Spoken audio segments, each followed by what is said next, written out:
Today I'm on the subject of when spirits are involved in the area of healing. So stay tuned.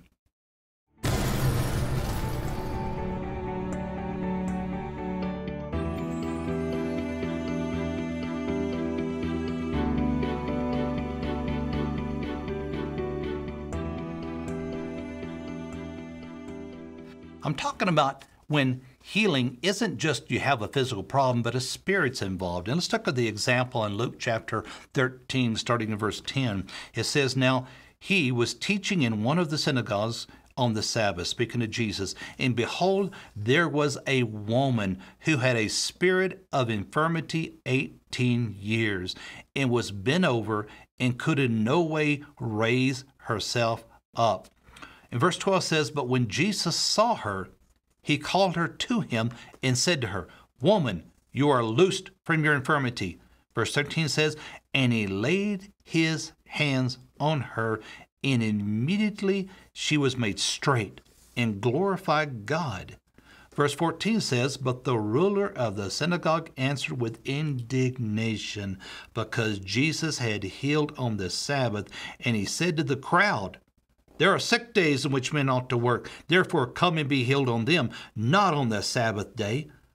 Then the Lord answered him and said, 'Hypocrite, does not each of you on the Sabbath loose his ox or donkey from the stall and lead it away to water? So ought not this woman, being a daughter of Abraham, whom Satan has bound," think of it, "for 18 years, be loosed from this bond on the Sabbath?"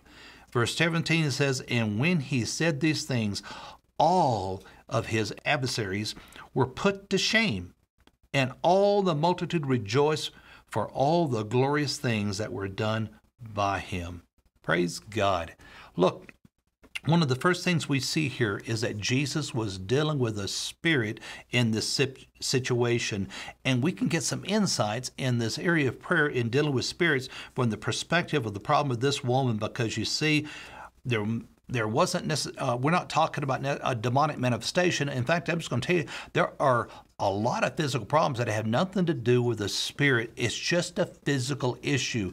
But with problems that do have a problem where spirit is involved, here is insight. When Jesus called her, he said to her, "You are loosed from your infirmity." Now, this word "loose," word from the Greek language, the word "luo," to loose. We're talking about Jesus with authority, the binding and the loosing, the authority that's been given to us in Jesus Christ. In this area of authority, in fact, Luke chapter 10, verse 19 says this, "Behold, I give you the authority to trample on serpents and scorpions and over all the power of the enemy, and nothing shall by any means hurt you. Nevertheless, do not rejoice in this, that the spirits are subject to you, but rather rejoice because your names are written in heaven." Now, there's a lot of insight there, but the first thing I just want to focus on for right now is the authority we've been given to us. Jesus gave us authority. And John 10:10 says, "The thief does not come except to steal, to kill, and destroy. I have come that they may have life, they may have it more abundantly." Jesus is releasing his life, freedom, right into the physical body of this woman. The first thing he did was this: he loosed her from this issue.